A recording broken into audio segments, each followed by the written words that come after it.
Praise the Lord. Today's scripture reading First Kings chapter 10. When the queen of Sheba heard about the fame of Solomon and his relationship to the Lord, she came to test Solomon with hard questions. Arriving at Jerusalem with a very great caravan, with camels carrying spices, large quantities of gold and precious stones, she came to Solomon and talked with him about all that she had on her mind. Solomon answered all her questions. Nothing was too hard for the king to explain to her. When the queen of Sheba saw all the wisdom of Solomon and the palace he had built, the food on his table, the seating of his officials, the attending servants in their robes, his cupbearers, and the burnt offerings he made at the temple of the Lord, she was overwhelmed. She said to the king, "The report I had in my own country about your achievements and your wisdom is true. But I didn't believe these things until I came and saw with my own eyes. Indeed, not even half was told me. In wisdom and wealth, you have far exceeded the report I had. How happy your people must be, how happy your officials who continually stand before you and hear your wisdom. Praise be to the Lord your God who has delighted in you and placed you on the throne of Israel. Because of the Lord's eternal love for Israel, has made you king to maintain justice and righteousness. And she gave the king 120 talents of gold, large quantities of spices, and precious stones. Never again were so many spices brought in as those the queen of Sheba gave to King Solomon.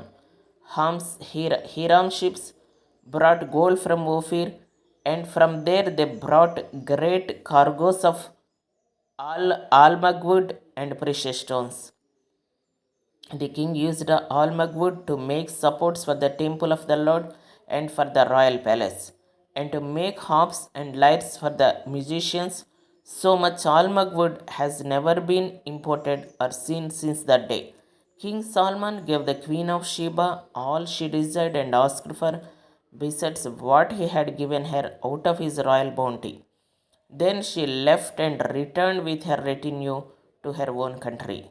The weight of the gold that Solomon received yearly was 666 talents, not including the revenues from merchants and traders and from all the Arabian kings and the governors of the territories. King Solomon made 200 large shields of hammered gold, 600 shekels of gold went into each shield. He also made 300 small shields of hammered gold with 3 minas of gold in each shield. The king put them in the palace of the forest of Lebanon.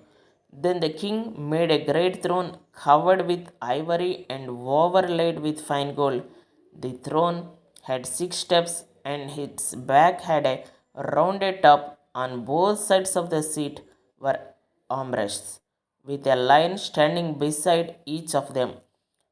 12 lions stood on the 6 steps, one at either end of each step. Nothing like it had ever been made for any other kingdom. All King Solomon's goblets were gold, and all the household articles in the palace of the forest of Lebanon were pure gold. Nothing was made of silver, because silver was considered of little value in Solomon's days. The king had a fleet of trading ships at sea along with the ships of Hiram. Once every 3 years it returned, carrying gold, silver, and ivory, and apes and baboons. King Solomon was greater in riches and wisdom than all other kings of the earth. The whole world sought audience with Solomon to hear the wisdom God had put in his heart.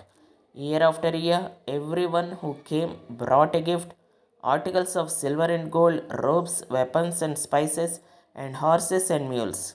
Solomon accumulated chariots and horses. He had 1,400 chariots and 12,000 horses, which he kept in the chariot cities and also with him in Jerusalem. The king made silver as common in Jerusalem as stones, and cedar as plentiful as sycamore fig trees in the foothills. Solomon's horses were imported from Egypt, and from Q, the royal merchants purchased them from Q at the current price. They, they imported a chariot from Egypt for 600 shekels of silver and a horse for 150. They also exported them to all the kings of the Hittites and of the Arameans. Amen.